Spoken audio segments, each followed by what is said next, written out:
야고보서 하면 어떤 느낌이 드세요? 우리가 성경 66권 중에서 각 성경이 가지는 느낌이 있습니다. 고린도전서 하면 어떤 느낌이 드세요? 조금 긴장해야 되는 그런 느낌을 받잖아요. 하지만 아가서를 보면 어떤 느낌이 드세요? 남녀 사랑의 아름다움, 그런 것들이 느껴지잖아요. 그렇다면 야고보서는 어떤 느낌이 드세요? 야고보서. 야고? 고지식하고 뭐 그런 거죠. 야고보서는 따스한 격려가 느껴지는 책입니다. 따스한 격려. 왜 따스한 격려가 느껴지냐면 당시에 흩어진 사람들이 많았습니다.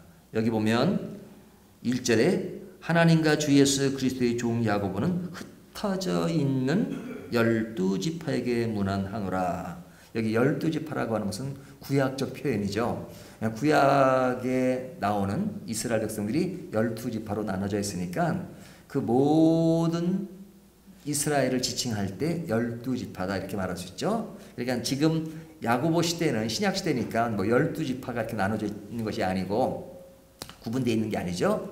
12지파에게 편지한다라는 것은 흩어져 있는 이스라엘 백성들에게 편지한다 이런 이야기죠.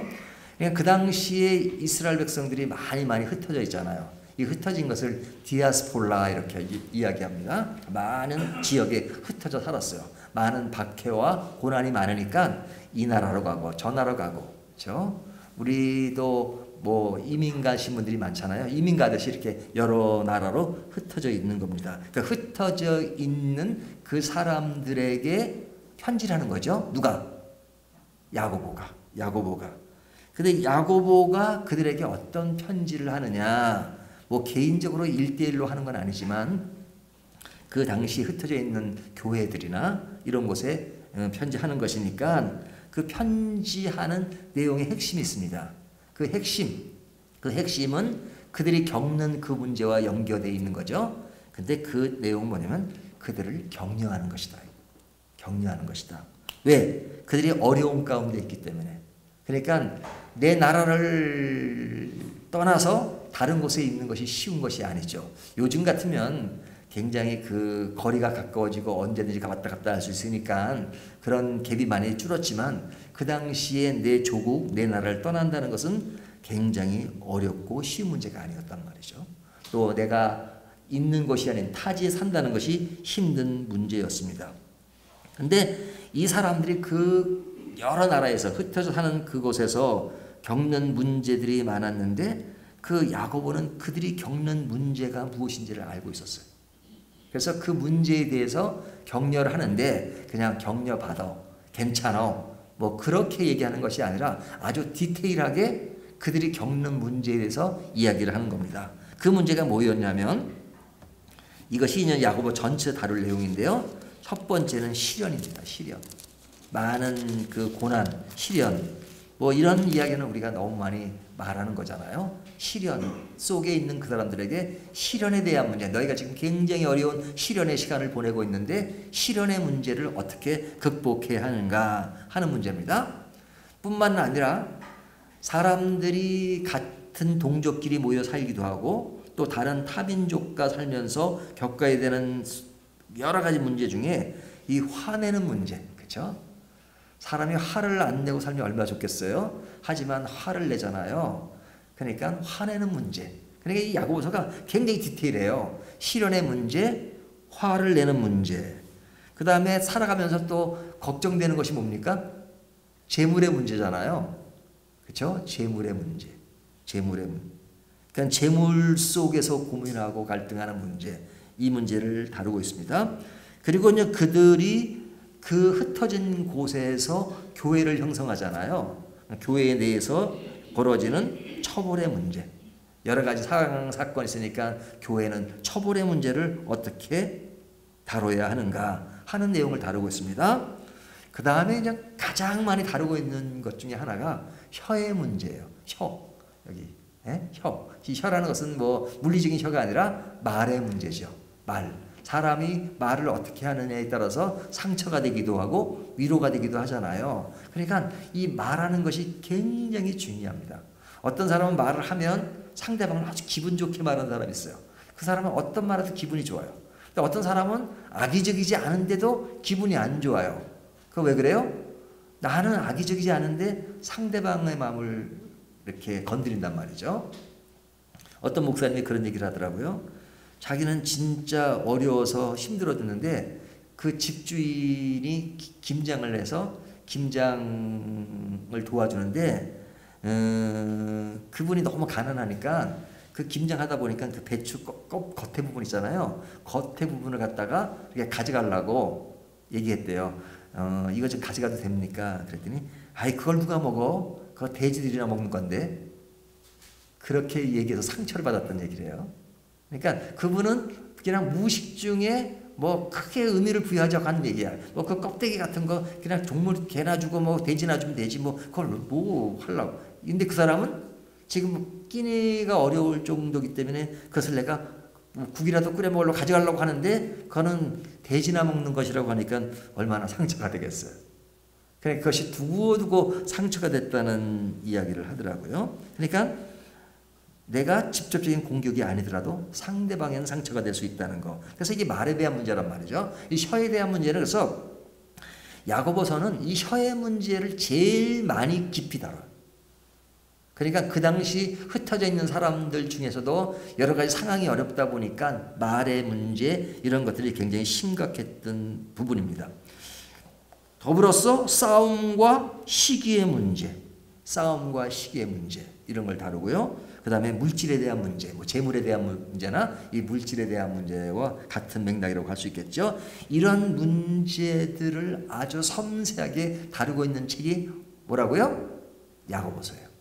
그러니까 야고보는 그 흩어져 있는 자기 동족들에게 그들이 그곳에서 겪는 화 문제, 재물 문제, 교회 내에서 처벌 문제, 혀에 대한 문제, 싸움과 시기에 대한 문제, 물질에 대한 문제를 다루고 있습니다. 그러면서 그들을 격려하는 것입니다. 너희가 이런 문제들을 겪고 있지. 그런데 이런 부분을 이길 수 있어야 돼. 극복할 수 있어야 돼. 근데 극복할 수 있는 그 비결이 무엇인가 하는 것들을 알리는 책이니까 굉장히 격려가 되는 책이라고 할 수 있죠. 자, 그렇다면 이 편지를 쓴 사람은 누구죠? 예, 성경은 참 친절해요. 그렇죠? 마태복음 누가 썼죠? 마태요? 마가복음은요? 마가. 누가복음은요? 누가. 요한복음은요? 요한. 로마서는요? 로마. 그렇습니다. 그렇죠? 옛날에 그 넌센스 퀴즈가 있었어요. 에? 닭장 안에는 뭐가 있죠? 닭. 또 무슨 장 안에는 뭐가 있죠? 뭐 쭉 하다가 제일 마지막에 모기장 안에는 누가 있죠? 모기. 모기장 안에는 모기가 있는 게 사람이 있습니다. 그러니까 그런 무슨 얘기였는데. 자, 야고보서는 야고보가 쓴 겁니다. 근데 뭐 야고보가 쓴 것이 그렇게 중요하냐? 그렇게 질문할 수 있어요. 하지만 굉장히 중요합니다. 자, 이 야고보서는 격려의 편지라 그랬죠. 근데 격려를 누가 하냐면 편지를 보낸 사람이 격려를 하는 거잖아요. 그럼 격려받는 사람은 누구예요? 편지를 받는 사람이죠. 그러면 편지를 보내는 사람이 누구냐와 편지를 받는 사람이 누구냐에 따라서 격려의 질이 달라집니다. 그렇지 않겠어요? 자, 격려를 받는 사람이 만약에 예를 든 겁니다. 아주 가난한, 찢어지게 가난해요. 근데 아주 돈이 많은 부자가 너무너무 돈이 많아서 그 사람은 전혀 생활하는데 부담이 전혀 없고 마음대로 하고 싶은 걸 다 하고 있는 사람이에요. 이 사람이 그 가난한 사람에게 아이 뭐 가난 그 정도 가지고 뭐 걱정을 해. 뭐 없으면 굶으면 되지. 그렇게 말하면 격려가 되겠습니까? 안 되겠습니까? 그럼 이렇게 말할 겁니다. 자기는 전혀 인생 사는데 근심 걱정이 없는 수준에 있으니까 그런 말을 하지. 진짜 아무 돈도 없어 봐. 이렇게 되지 않겠어요? 그러니까 아주 건강한 사람이 아픈 사람에게 아이 뭐 그 정도 가지고 뭐 아프다 그래. 그러면 위로가 안 될 때가 많아요. 하지만 병원에 가도 내 다리가 한 다리가 부러졌는데 두 발 부러진 사람이 아이고 뭐 내가 두 달은 부러졌지만 그래도 또 이렇게 하니까 힘이 되더라고 하면 그냥 그 사람 말보다도 나는 한 달인데 옆 사람은 두 달이 부러진 것이 더 위로가 될 때가 많잖아요. 그냥 보내는 자가 어떤 자가 굉장히 중요합니다. 그래서 야고보가 누군 것이 중요한 겁니다. 야고보가 여러 가지 말을 했을 때 그 말이 상대방에게 위로가 될 수 있는 것은 그가 누군지를 알았기 때문에 더 위로가 된단 말이죠. 그러면 야고보는 누구일까? 성경에 야고보가 네 사람이 나옵니다. 어떤 사람이 나오는지 기억하십니까? 야고보 네 사람. 예수님의 제자 중에 야고보가 몇 명이죠? 한번 꼽아보세요. 12제자 중에. 예수님의 제자 중에 야고보가 두 사람이죠. 한 사람은 누구예요? 세베대의 아들. 세베대의 아들이 요한이잖아요. 세베대의 아들 요한. 요한의 형제 야고보. 그렇죠? 그러니까 요한의 형제 야고보가 있습니다. 그래서 제자 중에 또 야고보가 있어요. 알페오의 아들 야고보가 있어요. 그래서 두 야고보이기 때문에 성경에 보면 큰 야고보, 작은 야고보 이렇게 불러요. 우리가 옛날에도 그런 적 있죠. 학교 내에서 이름이 같은 경우가 뭐 이렇게 앞에 뭘 붙여서 서로 구분할 때가 있잖아요. 그러니까 예수님의 제자 중에도 야고보가 두 사람이니까 큰 야고보, 작은 야고보, 요한의 형제 야고보, 그 다음에 알페오의 아들 야고보가 있었습니다. 그 다음에 이제 성경에 나오는 이름 중에 야고보가 있는데 이 사람은 뭐 이렇게 많이 나오진 않지만 사도 유다의 아버지 이름이 야고보예요. 그냥 지나가듯이 나오는 거죠. 유다의 아버지 이름이 야고보입니다. 그러니까 이 야고보는 뭐 이렇게 많이 언급되는 야고보가 아니에요. 중요한 것은 예수님의 제자 중에 세베대의 아들 야고보, 알페오의 아들 야고보. 근데 이 글을 쓴 야고보서를 쓴 사람은 이 두 사람이 아니에요. 사도가 쓴 것이 아니고 누가 쓴 것이냐면 예수님의 동생. 예수님의 동생. 그러니까 예수님이 육신적으로 그러니까 마리아와 요셉에게서 난 아들이 있었단 말이죠. 그 아들 중에 한 사람이 야고보예요. 그러니까 예수님도 낳고 야고보도 낳고 그러죠. 자, 이 야고보가 쓴 것인데 성경을 보게 되면 이 야고보가 예수님이 열심히 활동할 때 예수를 안 믿었어요. 형제들이. 그래서 우리가 성경에 보면 사복음서에 나오잖아요. 예수님의 형제들이 예수님을 비아냥거리는 장면이 나와요. 예수님을 비아냥거려요. 그러니까 형이죠. 뭐 그들에게는 메시아 예수로 느껴지지 않았던 겁니다. 친형이니까 가까이 있으니까 형이 하는 일이 안타깝게 느껴졌던 겁니다. 막 맨날 돌아다녀. 예? 근데 어떨 때는 뭐 기적도 행하고 뭐 그런데 그런 기적을 행하려면 그냥 갈릴리에 있는 것보다는 예루살렘에 가서 하는 것이 좋은데 어떨 때는 한동안 갈릴리에 머물러 있으니까 형님 왜 이렇게 갈릴리에 머물러 있습니까? 그렇게 인기를 끌려면 예루살렘으로 가세요. 뭐 이렇게 말해요. 그의 형제들이. 또 어떨 때는 형님 설교를 하는데 그 설교가 너무 어려워가지고 그거 못 알아듣겠습니다. 그런 설교를 누가 듣겠습니까?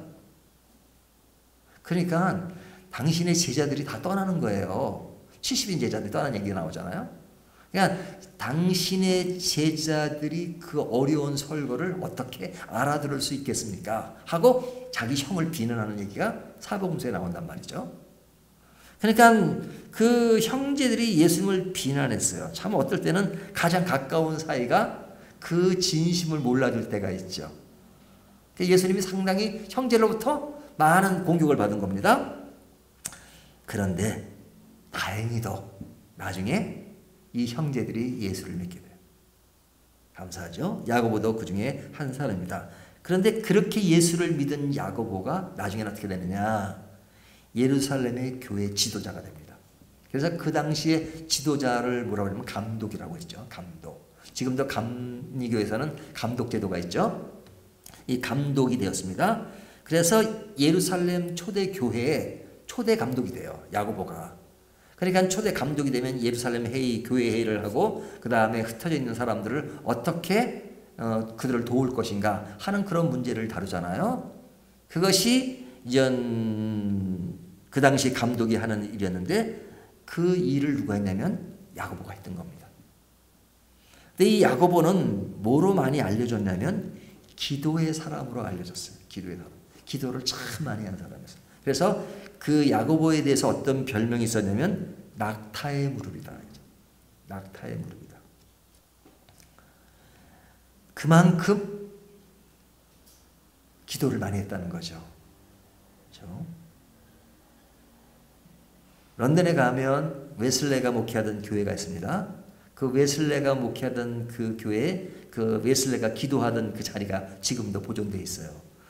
근데 거기가 나무로 되어 있거든요. 요즘은 나무들이 이렇게 눌린 나무, 뭐 조리식 나무 이런 거 많지만 그 당시에는 원목을 썼잖아요. 그 원목이 진짜 파였더라고요. 이렇게 달아가지고 이렇게. 그러니까 얼마나 기도를 많이 하면 그 원목이 이렇게 파일 정도로 기도할까? 상상이 안 가, 상상이 안 가. 근데 야고보는 낙타의 무릎, 얼마나 기도를 많이 했는지 이 무릎이 낙타처럼 됐다 해서 낙타의 무릎이라 이렇게 말합니다. 그러니까 야고보는 예수님의 친동생으로서 나중에 예수를 믿고 그 다음에 초대 감독이 되었던 사람이에요. 그러니까 야고보는 예수님이 누군지를 너무너무 잘 알죠. 예수님이 가르쳤던 교리에 의해서만 잘하는 것이 아니라 그와 같이 생활을 했으니까 어린 시절을 같이 보냈으니까 30대까지 같이 보냈으니까 예수님 30대까지 같이 보냈으니까 너무너무 잘하는 것이. 근데 이 야고보가 지금 감독이 되어서 흩어져 있는 그 조국의 사람들에게 자기 민족의 사람들에게 지금 편지를 보낸 거잖아요. 그것이 1절의 내용이에요. 하나님과 주 예수 그리스도의 종 야고보는 흩어져 있는 12지파에게 문안하노라 그러죠. 자, 그런데 야고보는 지금 자신을 뭐라고 소개하고 있죠? 하나님과 주 예수 그리스도의 종 야고보라는 거죠. 주 예수 그리스도의 종 야고보는. 자, 조금 전에 야고보는 예수님과 어떤 관계라고 그랬어요? 형제의 관계예요. 예수님이 형이에요. 근데 여기 예수 그리스도의 동생 야고보는 그렇게 쓰지 않죠? 동생 야고보는 그렇게 쓰지 않습니다. 종이래, 종. 예? 종. 그리고 하나님과 주 예수 그리스도의 종 야고보는 거죠. 근데 왜 동생이라고 안 쓰고 종이라고 썼을까? 그냥 읽으면 그냥 지나칠 수 있는 말인데 사실 사람들의 심리를 보게 되면요. 종이라고 쓰는 게 심리 문제가 아닙니다. 그렇죠? PR이라는 말이 무슨 뜻입니까? PR. 무스갯소리입니다. PR 그러잖아요. 피할 것은 피하고 알릴 것은 알린다 그러잖아요. 내 주변에 아는 사람 중에 굉장히 잘 나가는 사람들 있으면 그 사람을 얘기하고 싶죠. 그렇잖아요? 내가 아는 사람 중에 굉장히 유명한 스타가 있다든지 또 뭐 굉장히 유명한 사람들이 그 사람 이름만 들으면 굉장히 다 알만한 사람 있으면 자꾸 그 사람 얘기를 하죠. 내가 그 사람과 잘 아는데. 내가 그 사람과 잘 아는데. 잘 알면 뭐합니까? 뭐 잘한다고 꼭 도움되는 건 아닌데도 그 사람의 명성이 내가 그 사람을 알므로써 나의 명성도 덩달아 오르게 하고자 하는 그런 마음이 인간 심리 안에 있는 거죠. 그렇죠? 유명한 친구가 있다든지 그러면 자꾸 유명한 친구를 그 친구 내 친구라 그러고 그 사람 내가 잘한다 그러고 같이 내가 학교도 같이 다녔어. 뭐 그거는 누구도 예외가 아닙니다. 유명한 사람이 많을수록 그런 얘기를 하잖아요. 근데 예수님은 우리 신앙의 주체십니다. 그렇죠? 구원의 주체시고 근데 야고보는 그분의 동생이에요. 그러면 내가 누군지 아시오? 메시아, 예수의 동생이에요. 그렇게 말을 하잖아요. 하지만 여기 보면 동생 디귿자도 안 나와요. 그렇죠? 하나님과 주 예수 그리스도의 종 야고보는 그러잖아요. 야고보는.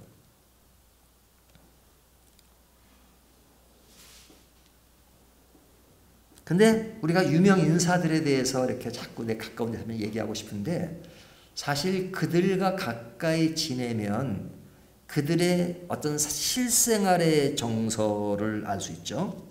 실생활의 정서. 그러니까 야고보는 예수님과 같이 생활을 했기 때문에 그 정서를 너무너무 잘 아는 겁니다. 근데 자, 조금 뒤로 하고요. 야고보가 흩어져 있는 사람들에게 지금 격려의 편지를 보내는데 여러 가지 상황 사건들을 다는데 그 사건의 해답이 뭐냐, 정답이 뭐냐면 경건하게 살자는 거예요. 경건, 경건입니다. 그러니까 야고보는 한마디로 강조되는 경건이에요.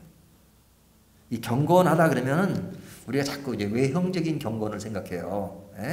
그냥 이렇게 의젓하고 옛날에 뭐 지금부터 50년 전에 경건이라는 이렇게 딱 성격책 끼고 아주 걸음걸이도록 하는 그런 경건을 생각했잖아요. 지금은 뭐 그렇게 생각하는 사람은 없죠. 이 경건이라고 하는 것은 외적인 모습이 아니라 그런 내면의 경건, 그렇죠? 내면의 경건, 그러니까 하나님을 주인으로 모시는 삶 이거죠. 근데 지금 야고보가 흩어져 있는 사람들의 경건을 강조하는 겁니다. 어떤 상황에서 그들이 화를 내고 재물 문제 등등 여러 가지 문제가 있는데 그런 것에 대해서 지금 경건한 삶을 그들에게 강조하고 있는 거예요. 근데 경건해라 그러면 격려가 되지 않잖아요. 그러니까 사람들에게 이렇게 하라 하는 것이 사람들에게 상당히 부담이 될 때가 많아요. 하지만 야고보는 그들에게 몸을 하라는 말을 하지만 그러나 그 속에 디테일한 상황의 문제를 끄집어내고 이런 문제 속에서 같이 고민하는 자세로 여러 가지를 풀어가요. 근데 그 풀어가는 핵심이 뭐냐면 경건하자는 것이에요. 결론은 경건하자. 근데 그 경건하자는 말이 사람들에게 실감이 되는 이유는 뭐냐면 그 사람의 배경이 아무런 것이 없이 그냥 그 정답만 줘요. 경건해야 된다. 화를 낼 때는 화를 내지 말아야 된다. 돈 욕심이 나면 돈 욕심 부리지 말아야 된다. 근데 그런 얘기를 하는데 그 사람의 배경을 보면 그 말과는 전혀 관련이 없어요. 말 따로 행동 따로. 말은 뻔지름하게 하는데 그의 삶은 그렇지 않으면 사람들에게 호감이 안 가잖아요. 호감이 안 가잖아요. 근데 야고보가 이런 말을 하는 데 있어서 사람들이 많이 공감하고 호감할 수 있는 이유는 뭐냐면 그가 예수님의 동생이었다는 거예요. 그러니까 그는 예수님의 동생이라는 것을 강조하고 내가 동생이니까 나를 알아줘 이게 아니라 그런 말은 꺼내지도 않아요. 하지만 그 당시에 야고보가 자기의 문제를 구체적으로 나는 초대 감독이며 감독된 나 야고보는 뭐 예수님의 동생 된 야고보는 그렇게 쓰지 않아도 사람들은 그때 다 알았어요. 흩어져 있지만 그 당시 사회가 작은 사회였기 때문에 야고보가 누군지는 다 알고 있었단 말이죠. 굳이 설명 안 해도. 내가 뭐에 대해서 많이 알려진 사람이면 굳이 설명을 다 안 해도 돼요. 유명하지 않은 사람이면 자꾸 소개를 해야죠. 하지만 야고보가 예수님의 동생인 거는 그 당시 사람들은 알았단 말이에요.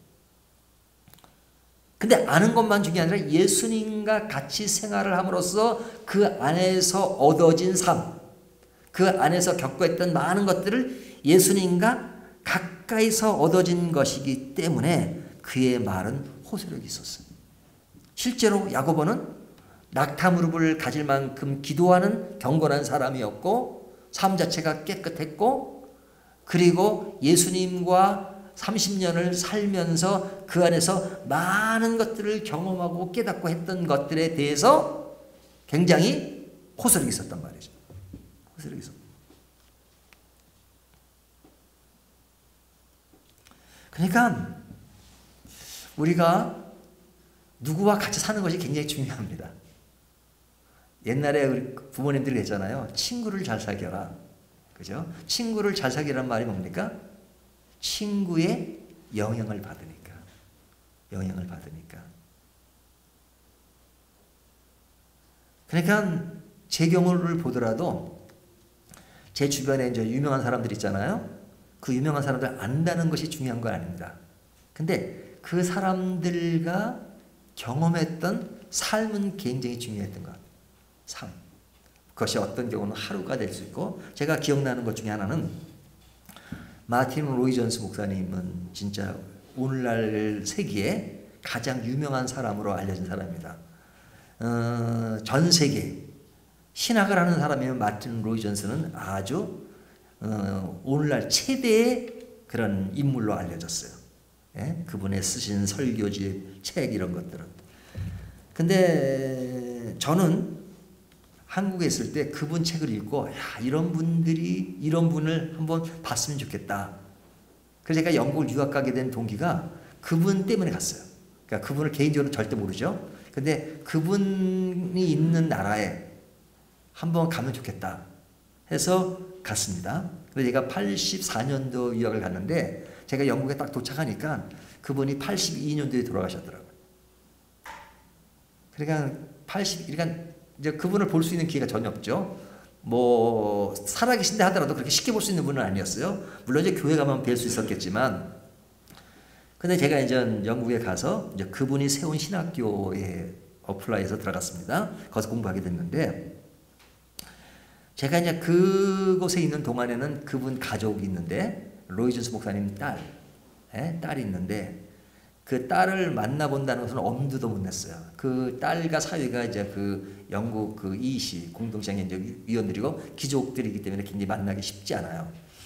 근데 제가 이제 유학을 다 마치고 한국에 돌아와 가지고 그리고 몇 년 있다가 이제 연락을 했습니다. 이게 참 연락하는 게 쉬운 건 아닌데 하여튼 그래도 참 그 당시마다 참 용감했던 것 같아요. 그 로이 존스 목사님 딸 되신 분한테 엘리어트 캐소드라는 분인데 그분한테 연락을 해서 내가 영국 갈 일이 있는데 한번 시간을 내줄 수 있겠냐. 그랬더니 그분이 쉽게 예스라고 하더라고요. 그분 집은 저기 그 북쪽에 있어요. 스코틀랜드랑 그 잉글랜드 붙어 있는데 런던까지 오려면 굉장히 시간이 많이 걸려요. 그래서 런던에 자기 별장이 있대. 그 별장으로 오라 그러더라고요. 별장으로.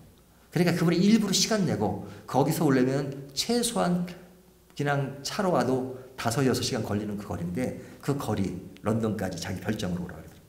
그래서 제가 별장을 찾아갔잖아요.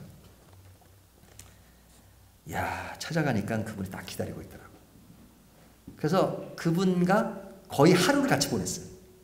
제가 정확하게 기억 안 나면 한 10시 정도 도착해가지고 저녁까지 그분이 저녁 식사까지 해주겠다 그러더라고요. 그래서 이제 그 별장에는 누가 하냐면 그분 딸이 있어요. 그분 딸이 그 당시 런던 대학교 교수였는데 그리고 그 딸이 또 딸을 낳았어. 이렇게 이제 지금 단이보단 커. 단이 이렇게 아기가 앉아 이렇게 걸어 다니고 제가 기억에 한 2-3살 되는 그 딸이니까 3대가 모인 거죠. 3대가 모이고 저랑 같이. 그래서 그분이 친히 점심도 해주고 예, 저녁까지 먹고 가라 그러더라고요. 그 바쁜 사람이. 와, 그래서 제가 그 로이 존스 목사님도 참 훌륭하신 분인데 그 따님도 지금은 돌아가셨습니다. 그분이 저에게 하루 시간을 내줘서 하루를 함께 지내는 것이 추억이 돼요. 제가 그분이랑 그렇게 찍은 사진들이 이렇게 교계에 이렇게 내놓으면 굉장히 사람들이 부러워해.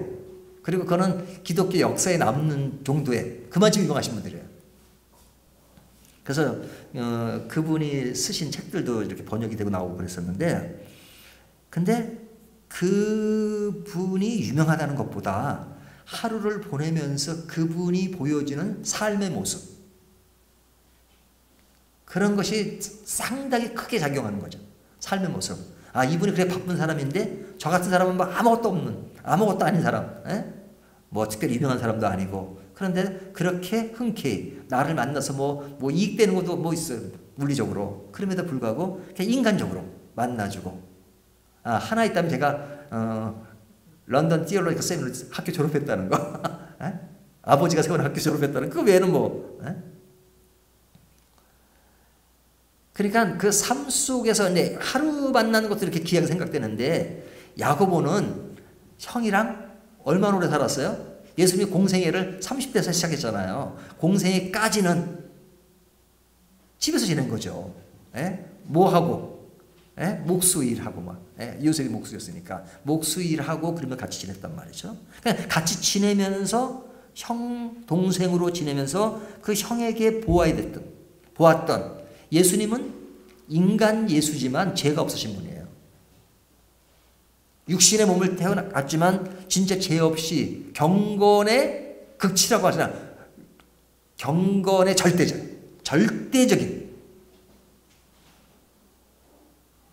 사람이 거짓말을 하고 살 수 있겠어요? 예수님은 신으로 사셨어요. 인간이지만 신이셨어요. 그러니까 이건 상상을 초월하는 일이죠. 그러니까 제가 로이존스 목사님 딸 만난 일을 이렇게 지금 이렇게 뭐 그냥 큰 거나 된 것처럼 얘기하는데 그 예수 그리스도와 30년을 같이 살았다는 거, 그것은 대단한 거죠. 살았다는 그 자체가 그 속에서 이렇게 익숙해지는 삶의 모습, 경건의 모습, 그 속에서 경험했던 그 많은 것들, 그래서 야고보가 하는 말에 힘이 있었던 거예요. 왜? 단순히 이론에 그치는 이야기가 아니라 예수 그리스도와 더불어 살면서 느꼈던 그런 것들이 그대로 노출되는 것이기 때문에.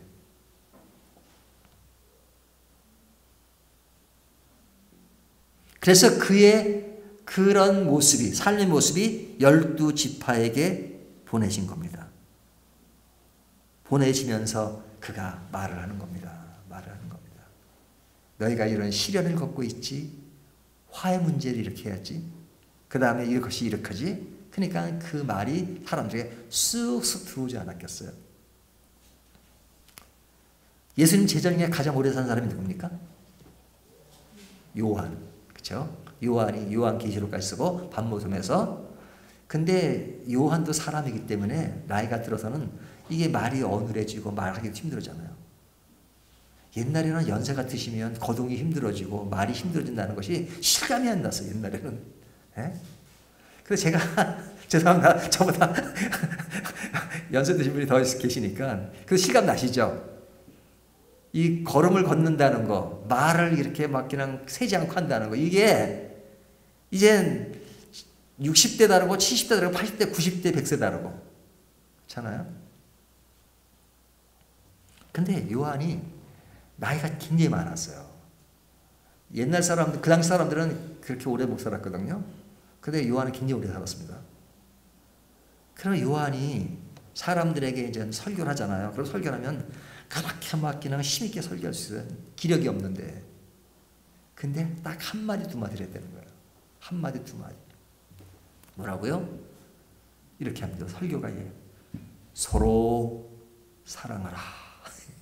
그래요? 자, 어떤 사람이 옆에서 그런 말 똑같이 할 수 있죠. 어떤 사람이 서로 사랑하세요 이렇게 말하는 것과 요한이 아주 그냥 그 노년에서 똑같은 말이에요. 단어가, 문장이 서로 사랑하라 똑같은 말인데 그 느낌이 다른 이유가 뭐겠습니까? 느낌이 달라요. 똑같은 말. 그러니까 우리가 지금도 마찬가지예요. 어떤 사람이 똑같은 두 사람이 하는데 A라는 사람이 한 말과 B라는 사람이 전혀 다른 느낌으로 다가올 수 있는 이유가 뭡니까? 그 사람의 삶의 무게, 살아오고 그 사람이 가진 것, 이런 것이 묻어 있으면 그것이 딱 똑같은 말을 하더라도 그 어소리티가 틀리죠. 고니가 틀리잖아요. 그러니까 요한이 했던 말은 그 당시에 뭐 다른 제자들이, 젊은 사람들이 막 말해도 딱 요한이 한마디에 올라가지고 여러분 서로 사랑하십시오. 그 말이 굉장히 큰 거예요. 큰 거. 그러면 그것이 크게 나타날 수 있는 그 영향이 뭐냐? 그의 삶의 배경인 것이죠. 삶의 배경. 그 사람이 평소에 하나님과의 관계, 하나님과의 사랑, 이런 것이 어떠냐에 따라서 그 무게가 달라지는 거죠. 그러니까 야고보는 예수님과 겪었던 그런 모든 시절, 그의 삶의 한 30년 가까운 그 세월이 그의 어떤 인생의 크기와 이런 것들을 달리 만들었던 거죠. 외형적으로 예수님의 동생이라고 소개하지 않아도 그는 그들에게 편지를 보내면서 여러분 이런 어려움이 있죠. 실현의 문제가 있죠. 화내는 문제가 있죠. 혀의 문제가 있죠. 이런 문제, 이런 것입니다. 그러면 그것을 편지를 받는 사람이 그 문제에 대해서 얼마나 크기로 받아들여지면서 얼마나 위로가 됐겠습니까? 큰 위로가 됐겠죠. 그런 위로가 되기 위해서 우리가 먼저 이 말씀 속에 내가 나를 굳건히 하는 것이 얼마나 중요한가 하는 것을 생각하게 합니다. 오늘 말씀을 따라서 우리의 크게를 다시 한번 다짐하는 저와 여러분이 되시기를 주님의 이름으로 축원합니다.